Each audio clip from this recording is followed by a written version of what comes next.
కాక గీ ఇంట్లో ఆడలతో మస్తు పరిశాన్ అవుతుంది నడుమ. అరే నేనేదో అంటే దానికి ఉల్టా మాట్లాడుతుండ్రు. నాకైతే మస్తు గుస్సా ఇస్తుంది కాక. గది కాదే గీ అలా పొద్దున్నే కడుపు పట్టేసింది. అరే కూసోనికి లేదు నిల్చోనికి లేదు. రామరామ కడుపులో అంత గడిబిడ్. గీ నొప్పితో నేదస్తా అంటే మా ఇంట్లో పొద్దున్నే గట్ల కూసున్నావు పనికి పోవా ఇల్లు ఎట్లా నడవాలి అంటూ పురాణం షురు చేసిండ్రు. అరే చుప్, నాకు కడుపులో గడిబిడ్ అయితే అన్నది గ్యాస్ పట్టేసినది అని గట్టి గడిచిన. అందుకు ఏమనాలే? అవునా ఏం తింటివి రాత్రి అనాలే కదా. గదిడ్చి ఊర్లో గ్యాస్ లేదని అందరు దస్తా అంటే నీ కడుపులో ఎట్లా వచ్చింది పొద్దునే ఇన్ని అబద్ధాలా అని మూతిడ్చుడు షురు చేసే.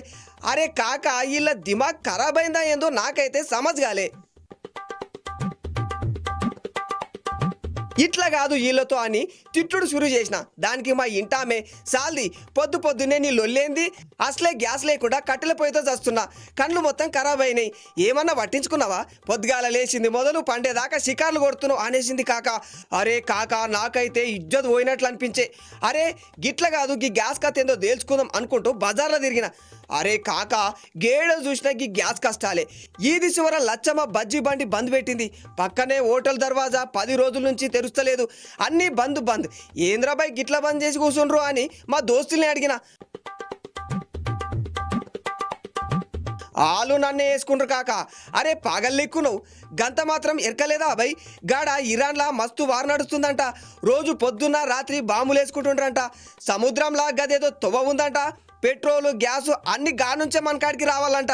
గీ ఇరాన్ వాళ్ళేమో గీ అమెరికా కత్తెందో తేలుస్తామని గా తొవ్వనే బంద్ పెట్టిండ్రంట. అందుకే భయ్ గీ కష్టాలు టీవీలా పేపర్లా గిదే చెప్తుండ్రు. గవి చూడలే. అరే ఊళ్ళందరూ పరేషాన్ అవుతుండ్రు. నీకు గంత మాత్రం తెలియకపోయాను అయ్యింది. అసలు నువ్వు ఊళ్ళో ఉన్నావా గేడికైనా చచ్చినవా ఇన్నాళ్ళు అని ఆగం ఆగం పట్టించుండ్రు కాక.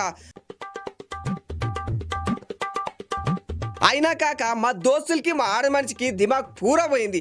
లేకపోతే నాకు మాత్రం తెలియదా అయ్యేందుకు గ్యాస్ వస్తలేదని. కానీ మా ఇంటి పక్కన సారు రోజు పేపర్లు వేయించుకుంటుండు. గాయన చెప్పే, అరే మల్లేషు ఇంకా మనకి గ్యాస్ కష్టాలు తీరినట్లే పో. మనం మోదీ సార్ చెప్పిండు మనకాడ గ్యాసు పెట్రోలు మస్తు స్టాకు పెట్టుకున్నారంట. ప్రపంచంలో చాలా దేశాలు గ్యాస్ లేదని సస్తున్నాయి కానీ మనకు ఆ ఫికర్ లేదు. మోదీ సార్ చెప్పిండు కదా. గంతేగాత మీ ఇరాన్ వాళ్ళు మన ఓడల్ని వదిలేసిండ్రంట. వాటి నిండా గ్యాసు పెట్రోల్ పట్టుకొని వచ్చిండ్రు మనోళ్ళు. నేను చెప్తున్నా కదా పికర్ చేయకుండా మళ్ళా అని చాలా ధైర్యం చెప్పిండు కాక. మరి ఇంటి పక్క ఆయన గట్ల చెప్తుండు. గీడేమో గ్యాస్ లేకపాయే హోటళ్ళు ఇడ్లీ దోశ బజ్జీల బండ్లు బంధు పెట్టు కూర్చుండ్రు. అరే బజార్లకు వెళ్ళాలంటేనే యాస్టకొస్తుంది కాక. మంచిగా ఇరాన్ చాయ్ తాగుదామన్నా అయితే లేదు.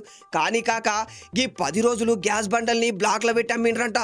ఇంకా మనోళ్ళ కథ ఎప్పుడేముంది, గ్యాస్ అస్తలేదు జర జాగ్రత్త అనిండ్రో లేదు.